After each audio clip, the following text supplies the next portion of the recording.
চন্দন ব্ৰহ্মৰ পাছত এইবাৰ খাম্পা বৰগয়াৰী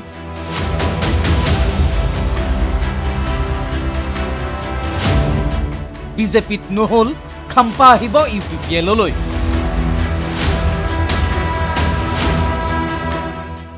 খাম্পাহীন বিপিএফক শক্তিহীন আখ্যা প্ৰমোদ বড়োৰ খাম্পা বৰগয়াৰী বিহীন বিপিএফৰ কল্পনা হয়তো বিপিএফেও কৰিব পৰা নাই বিপিএফৰ প্ৰতিষ্ঠাপক নেতা খাম্পা বিপিএফত হাগ্ৰামা মহিলাৰীৰ পাছতে খাম্পা বৰগয়াৰীৰ স্থান খাম্পা আছিল বিটিচিৰ উপমুখ্য কাৰ্যবাহী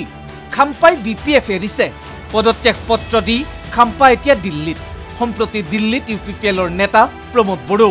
সকলো পৰিৱেশ দেখি খাম্পাই 7 ফেব্ৰুৱাৰীৰ পাছত ইউপিপিএলত যোগদান কৰিব বুলি ওলাইছে খবৰ কিন্তু বিপিএফে এৰি দিব বিচৰা নাই খাম্পাক যদিও খাম্পা বিগত লোকসভা নিৰ্বাচনত পৰাজিত হৈছিল যদিও বা খাম্পা 1600 ভোটত নিজৰ পৰিষদীয় সমষ্টিতে পিছ পৰিছিল তথাপিও বিপিএফে বিচাৰিছে খাম্পা থাকক বিপিএফতে চাৰিওপিনৰ ফালৰ পৰা অজস্ৰ অৰিহণা অজস্ৰ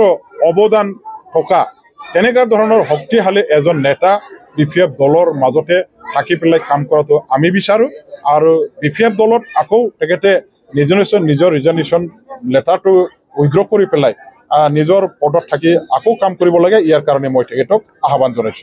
খাম্পা বৰগয়াৰীয়ে বিপিএফ এৰাৰ খবৰে উৎসাহিত কৰিছে এতিয়া ইউপিপিএল আৰু প্ৰমোদ বড়োক সেপ্টেম্বৰত হবলগীয়া বিটিসি নিৰ্বাচনত বিপিএফৰ প্ৰাক্তন মন্ত্ৰী বিধায়কৰ লগতে বৰ্তমানৰ বিধায়ক পৰিষদীয় সমষ্টিৰ প্ৰাৰ্থী হ'ব বুলি উলোৱা খবৰক হেয়ে উলাই কৰি প্ৰমোদ বড়োৱে কৈয়ে পেলালে বিপিএফৰ কোনোৱে নহয় হেভিৱেট নহয় হাগ্ৰামা মহিলাৰীও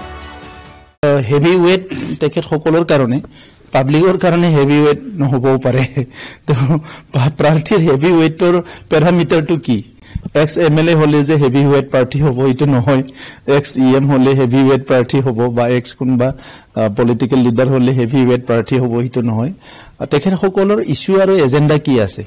তেখেত সকলৰ কোনো এটা পাৰ্টি হেভিৱেট পাৰ্টি নহয় even Hagrama Mohilary himself is not a heavyweight party Hagrama মহিলাৰীৰ বিপিএফক সুযোগ পালেই আক্ৰমণ কৰা প্ৰমোদ বড়োৱে এইবাৰো হাতলৈ অহা সুযোগ এৰি দিব বিচৰা নাই বিপিএফ কিদৰে পূৰ্বতে জয়ী হৈছিল সেই কথা কৈ বিটিসি প্ৰধান প্ৰমোদ বড়োৱে ক'লে বিটিসিৰ বাবে কাম কৰাৰ সুযোগ পায়ো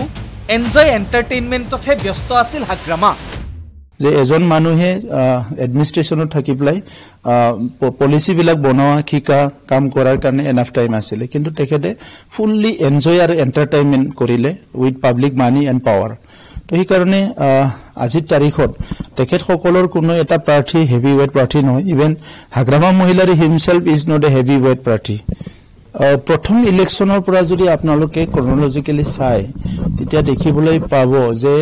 ফাৰ্স্ট ইলেকশ্যনত তেখেত সকলৰ 4-5 জন যেটো প্ৰাৰ্থী আছিল হেতু আনকন্টেষ্ট জিকাই দিয়া হৈছিল ৰেকৰ্ড কৰা বুলি প্লাই আৰু এটা সকলোৱে মানে উইথ ডিউ ৰেসপেক্ট তেখেত সকলক দিয়া হৈছিল যে এবাৰ কাম কৰক তেখেত সকলে যেটো আন্দোলন কৰিছে একত সেকেন্ডটো তেখেত সকলৰ সময়ত যেটো সেকেন্ড ইলেকশ্যন হল ইয়াত বিটিসিত বহুত ভাইলেন্স হৈ আছিল গতিকে ভাইলেন্সৰ টাইমত তেনেকুৱা পৰিৱেশ সৃষ্টি কৰি জিকি আহিল থাৰ্ডটো তেনেকা আছিল কিন্তু ফোৰ্থ ইলেকশ্যনত তেখেত সকলে হাৰি গল যেটা পিছ আহিল একে হেখত প্ৰমোদ বড়োৰ দাবী বিটিসিত এইবাৰ 4ৰ পৰা 5 আসনতে সীমাবদ্ধ থাকিব বিপিএফ এই ইলেকশ্যনত তেখেত কেইটা সিট জিকিব 5টা সিট জিকিব না নাই ইটো ডাউট প্ৰমোদ বড়োৱে এনে দাবী কৰাৰ সময়তে গুসাইগাঁৱত বিপিএফত যোগদান ইউপিপিএলৰ বহু কৰ্মীৰ গুসাইগাঁৱৰ পৰা উৎপল দে আৰু দিল্লীৰ পৰা অংকুৰ কলিতাৰ সহযোগত ব্যুৰো ৰিপৰ্ট ND24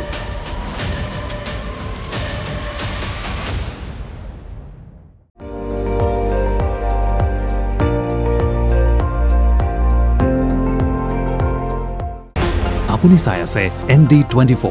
সৰ্বশ্ৰেষ্ঠ নহয় সৰ্বোত্তমৰ দৌৰ